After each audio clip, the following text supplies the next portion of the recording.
My channel easy mathematics for you.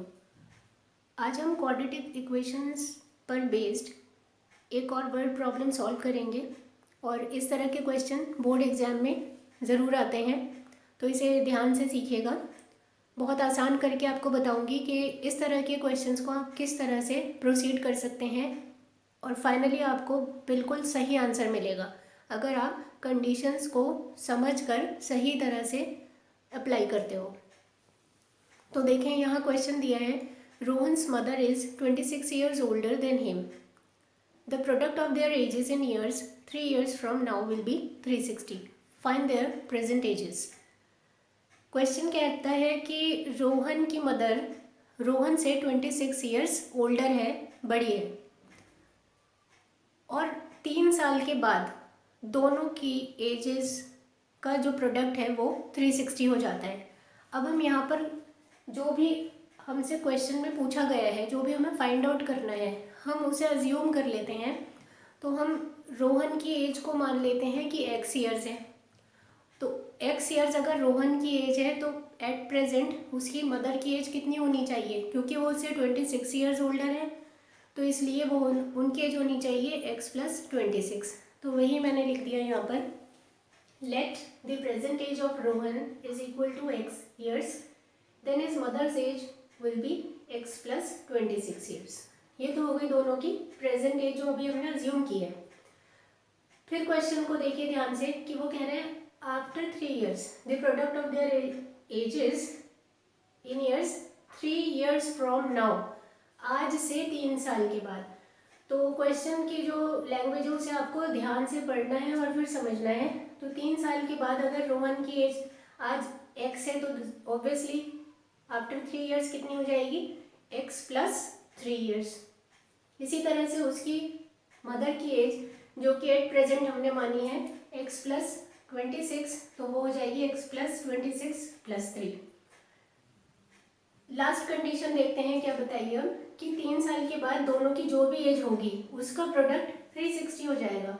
तो हमने जो अज्यूम किया है वो 3 साल के बाद रोहन की एज है x + 3 और उसकी मदर की एज है x + 29, और दोनों का प्रोडक्ट पता करेंगे हम, तो दोनों का प्रोडक्ट किसके इक्वल हो जाएगा, 360 के। तो यहाँ से हमें मिलती है क्वाड्रेटिक इक्वेशन। इसे सॉल्व करके इसको किस तरह सॉल्व करना है ये मैं अपनी प्रीवियस वीडियोस में आपको कई बार बता चुकी हूँ, तो अब इसे सॉल्व करना आपको अच्छे से आ जाना चाहिए।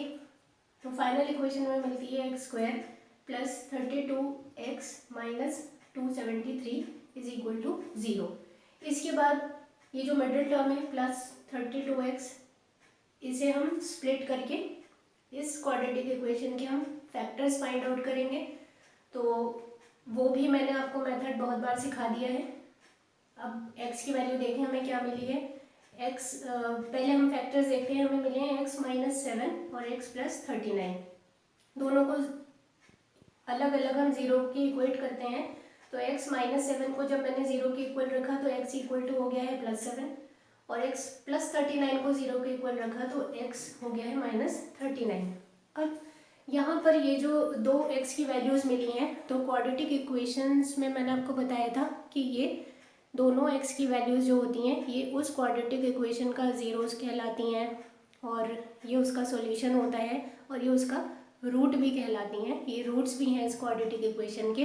अब इन दोनों में से हमारे लिए कौन सा ठीक है वैल्यू यूज़ करना, तो क्योंकि एज की बात हो रही है तो एज कभी भी नेगेटिव नहीं हो सकती है। तो यहाँ पर हम पॉजिटिव वैल्यू लेंगे x = 7। इसका मतलब x हमने क्या अज्यूम किया था, Rohan age, present age of Rohan हमने अज्यूम करी थी x ईयर्स। इसका मतलब रोहन की एज प्रेजेंट एज आ गई है 7 ईयर्स। और अब हम इसे चेक भी कर लेते हैं कि ये सही है आंसर या नहीं। तो चेक करने का क्या मेथड है, कंडीशन देखिए क्या थी कि रोहन की जो मदर हैं वो 26 ईयर्स ओल्डर है रोहन से, तो 7 में आप 26 को ऐड कर देते हैं तो क्या आता है 33। अब 33 रोहन की मदर की प्रेजेंट एज आ गई है। 3 साल बाद रोहन की एज हो जाएगी 10 ईयर्स और मदर की हो जाएगी 36। और क्वेश्चन के अकॉर्डिंग क्या कहा गया था कि आफ्टर 3 ईयर्स दोनों की एज का प्रोडक्ट 360 हो जाता है। तो देखिए 10 × 36 360 हो गया। इट मीन्स हमने चेक कर लिया कि हमारा ये जो आंसर है वो ठीक है।